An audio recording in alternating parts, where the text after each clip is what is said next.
هو انتي كنت بتدعي على اخويا يا ضحى؟ انا سامعك بودني. اه، عشان ضرب اختي بالقلم. والله الرجاله مفتريه. انت معترض؟ ماشي يا ضحى، ماشي، حسابك معايا هيبقى بعدين. المهم دلوقتي، شمس فين؟ راحت فين؟ قوليلي اخبارها. ما هي مرضتش تقولي، ما انت كنت واقف قدامك. ولما غصبت عليها قوي وقلت لها لو تعبتي هتعملي ايه، قالت لي ان عم ابراهيم هيبقى معاها. معرفش عم ابراهيم مين. هو مين يعني عم ابراهيم ده صحيح؟ فزاع كان طول الوقت ده بيتصل بصقر، بس صقر ما كانش بيرد عليه. فزاع كان متعصب قوي، وكان عمال يرن على صقر كل شوية. وبرضه كان هيموت على القلق على شمس، ومش عارف هي راحت فين، لغاية ما صقر رد عليه. ها، ايه يا صقر؟ جت عندك؟ طمني. لا، ما جاتش عندي، بس ردت على ضحى. هي كويسة. كويسة يعني هي كويسة ولا فيها حاجة؟ بس كانت بتعيط. هي كويسة بس بتعيط. صقر حكى كل الكلام اللي قالته ضحى وشمس في التليفون، وفزاع كان بيستمع إليه وهو متضايق قوي.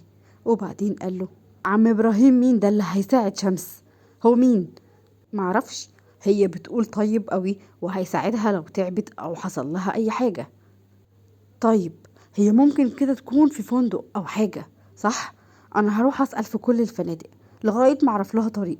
مش هعدي النهاردة غير لما أعرف هي فين.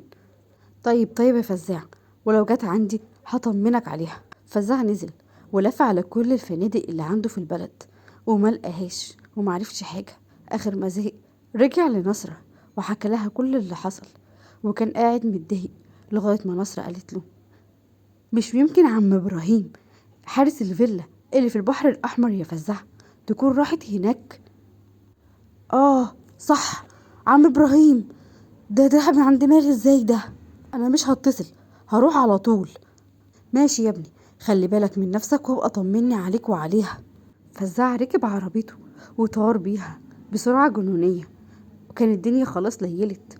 وعقبال ما وصل الفجر، مرضيش يروح على الفيلا غير لما راح صلى الأول، ودعا ربنا ان هو يلاقيها هناك في الفيلا وانها تهدى عليه. ولما وصل سأل عم ابراهيم واكد له انها جوه. ده حمد ربنا ودخل بهدوء عشان ما يقلقهاش. ما لقاهاش بره، بس لقاها في أوضة النوم فوق. طلع بالراحة وفتح الباب، لقاها نايمة على السرير. قرب منها وقعد جنبها بهدوء، وبص على وشها وشاف بقها المزرق وعلامات الضرب اللي كانت على وشها. فقرب منها فزاع وقعد جنبها بهدوء ويملس على وشها، وكان زعلان من نفسه قوي واللي عمله فيها. وبعدين خدها في حضنه ونام. شمس من كتر ما كانت تعبانة ما حسيتش بفزاع أصلا، وما حسيتش إن هو جه ولا إن حد نايم جنبها. فزاع طول الوقت كان بيأنب نفسه وبيأنب ضميره. هو ازاي عمل فيها كده؟ وكان بيفكر ازاي هيصالحها، ولما تصحى من نومها هيعمل معاه ايه. لغاية ما راح في النوم هو كمان. وبعد كام ساعة صحيت شمس من النوم ولسه بدأت تقوم. حست ان حد حاضنها، قامت مفزوعة وبدأت تبوس يمين وشمال. وبعد كده بدأت تشوفه، لقيته فزاع. بدأت تهدى شوية، وأول ما فتح عينه وشافها قامت وصرخت وجريت على الحمام وكانت بتعيط، صعبان عليها منه قوي. ولما دخلت الحمام قعدت على طرف الحوض وكانت بتعيط وهي منهارة وبتفتكر اللي حصل وان ازاي ضربها وهان عليه. هو كان واقف بره وبيسمعها ومتضايق. وبعدين قال لها: اطلعي، اطلعي يا شمس، بطلي عياط في الحمام، كفاية كده. اطلعي بس بره واعملي اللي انت عاوزاه. مش هتكلم معاكي لو انت حابة، مش هفتح بقي. وانت عرفت مكاني منين يا فزاع؟ دورت عليكي في كل مكان وفي كل الفنادق لغاية ما ضحى قالت ان عم ابراهيم ممكن يساعدك. لما قالت كده افتكرت عم ابراهيم هنا البواب، وقلت انت اكيد جيتي هنا. تمام خلاص، انا همشي من هنا. طب افتحي الباب يا شمس واخرجي ونتكلم بره احسن. لا، انا مخصماك ومش عايزه اتكلم معاك، وده اخر كلام ما بيني وما بينك اصلا. ابعد عني بقى وما تاخدش كلام معايا خالص، وامشي وسيبني يا فزاع من فضلك. طب اخرجي يا شمس، اخرجي وما تتكلميش معايا خالص يا شمس. قامت شمس وبدأت تغسل في وشها وتروق نفسها شوية وتبطل عياط. ولما خرجت بره شدها فزاع وخدها في حضنه على طول. راحت معيطة تاني. اتضايق فزاع من نفسه اكتر، وان ازاي هو مخليها تحزن. انت ازاي تمشي من البيت يا شمس؟ ده انا كنت هتجنن عليكي وهموت من القلق والخوف. حرام والله اللي انت عملتيه فيا ده، حرام. زقته شمس وبعدته بعيدة عنها، وبصيت له بصة كلها عتاب ولوم. وبعدين قالت له ابعد عني يا فزع، انت قلت لي اخرجي من الحمام وانت مش هتكلمني وانا مش هكلمك. انا قلت لك ما تتكلميش، لكن انا هتكلم انا وهقول اللي انا عاوزه معاكي. زقته شمس زقة اكبر من اللي قبلها، وبعدين لفت وشها وخرجت برا الأوضة. نزلت على المطبخ تحت، فزع نزل وراها.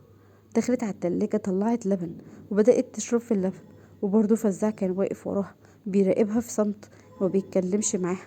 لفت وشها وقالت له انت هتفضل واقف لي كده كتير يا فزع؟ مالك؟ ابعد عني. انا لغايه دلوقتي مش مستوعب اللي انت عملتيه بجد يا شمس. انت خرجتي من البيت من غير ما تقولي لحد، كمان تيجي على هنا لوحدك لوحدك يا شمس. انا عايزه اعرف انت ما رحتيش ليه عند باباكي ومامتك؟ طيب على الاقل ابقى مطمن عليكي. انا خرجت من البيت من عندك وانا وشي وارم وبقي مزرق وبخر دم، وتقول لي اروح كده ازاي عند بابا وماما؟ واقول لهم ايه؟ اقول لهم فزع ضربني؟ اقول لهم فزع ضربني ليه؟ طيب. بدأت شمس ان هي تدمع تاني. قرب منها فزعها وخدها في حضنه وبدأ يطبطب عليها ويهديها. يا الله بطلي عياط بقى يا شمس، قطع ايدي اللي في ايدي اللي اتمدد عليكي يا شمس، حقك عليا تتقطع ايدي. لا بعد الشر، بعد الشر عنك. انتي خايفة عليا وبتدعيلي؟ أها. لا مش خايفة عليك. لا ما تدعيش على نفسك، وكمان ابعد عني، انا قلتلك ان انا مخصماك ومبكلمكش. انتي طفلة والله طفلة. لا انا مش طفلة. وابعد بقى لما تتصرفي كده بتهور تبقي طفلة يا شمس. ممكن اعرف انتي جيتي هنا ازاي يا شمس؟ عادي، ركبت تاكسي وطلبت منه ان هو يجيبني هنا. تاكسي مع راجل غريب؟ انتي ما كنتيش عارفة انه ممكن يخطفك؟ احسن، حتى كنت اموت وكنت ارتاح. ها، اخرسي يا شمس وما تقوليش الكلمة دي تاني، بعد الشر عنك. ربنا يحميكي ويخليكي ليا. انتي اللي عصبتيني ووقفتي قدامي وضايقتيني، وانا ما دريتش بنفسي غير بعد ما ضربتك وزعلت من نفسي. بس اوعدك ان اللي حصل مش هيتكرر تاني يا شمس. خلاص، مش هضربك ولا مدي ايدي عليكي تاني يا شمس، حقك عليا. لا ما هو كده كده مش هيتكرر تاني يا فزاع، عشان انا مش راجعه معاك، انا هروح عند بابا وماما وخلاص كده، وانا مش هستغنى عنك يا شمس. انا اسف، انا اسف يا شمس. شمس ضحكت وابتسمت لان كان فزاع اول مره يتاسف، وحست قد ايه هي مهمه عنده. وفجاه شمس حست ان هي عايزه تروح الحمام، حست بقيء وحست بغثيان، فسابته وقامت جريت على الحمام. راح وراها فزاع وفضل قاعد جنبها ماسك لها شعرها ويطبطب عليها، وبعدها شالها ووداها على اوضه النوم، نيمها على السرير وقعد جنبها وهو قلقان عليها. وبعدين انا هقوم اتصل بالدكتور اخليها تجيلك. لا لا لا، ما نكلمش حد، دي اعراض حمل عادي يعني. بقولك ايه، اعمل لي كوبايه ليمون، ولا اقولك مانجا. مانجا، انا نفسي في المانجا يا فزاع، هاتلي مانجا دلوقتي، دلوقتي حالا. حاضر من عيني، احلى مانجا هجيبها لك دلوقتي حالا. وسابها فزاع وقام نزل لعم ابراهيم تحت، وصاه وقال له يجيب مانجا. وبعد كده طلع تاني على الاوضه، ولما طلع لقى شمس نامت. راح مقرب منها وقعد جنبها تاني وصحاها وقال لها شمس، انتي لسه زعلانه مني؟ بجد بقى كفايه الليله اللي فاتت اللي نمتها لوحدي ومن غيرك، ما تبقيش زعلانه مني يا شمس. بجد ايدك تقيله قوي يا فزاع، ده انا رقبتي حسيت ان هي اتكسرت واتخلعت من مكانها من ضربه القلم. قرب منها فزاع وبس رقبتها برقه، وشمس سرحت معاه خالص. وبعد كده ابتدت تفوق وتفتكر ان هي زعلانه منه ومخصماه، فقامت قايلاله فزاع فين المانجا؟ انا عاوز اكل مانجا دلوقتي يا فزاع، فين المانجا؟ مانجا؟ هو ده وقت مانجا يا شمس؟ اه وقت مانجا، نفسي فيها، يلا بسرعة عشان البيبي، عاوزين مانجا. سابها ونزل، وشمس ضحكت ضحكة باستفزاز وقامت واتعدلت من السرير واستنت فزاع لغاية ما جاب المانجا وجه. فزاع نزل خد المانجا من عم ابراهيم وطلع غسلها لها واداها لها، وكانت بتاكل بشراهية جامدة. فزاع قاعد قدامها وهو منبهر ومش مصدق اللي هي بتاكل بالطريقة دي. وبعدين قال لها: بالهنا والشفا يا حبيبتي، اجيب لك تاني ولا ايه؟ اه والنبي يا فزاع هات تاني بسرعة بسرعة زي دي. نزل فزاع غسل لها مانجا تاني وجابها لها وجه، لكن لما طلع قال لها: المانجا للمانجا يا عسل.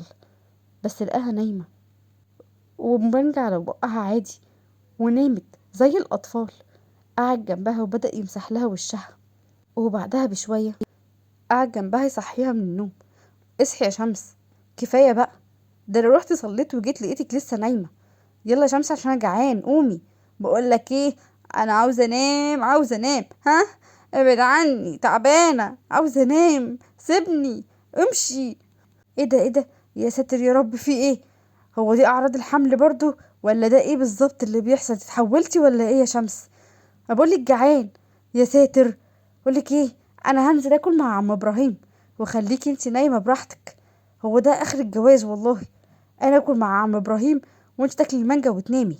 نامي يا شمس.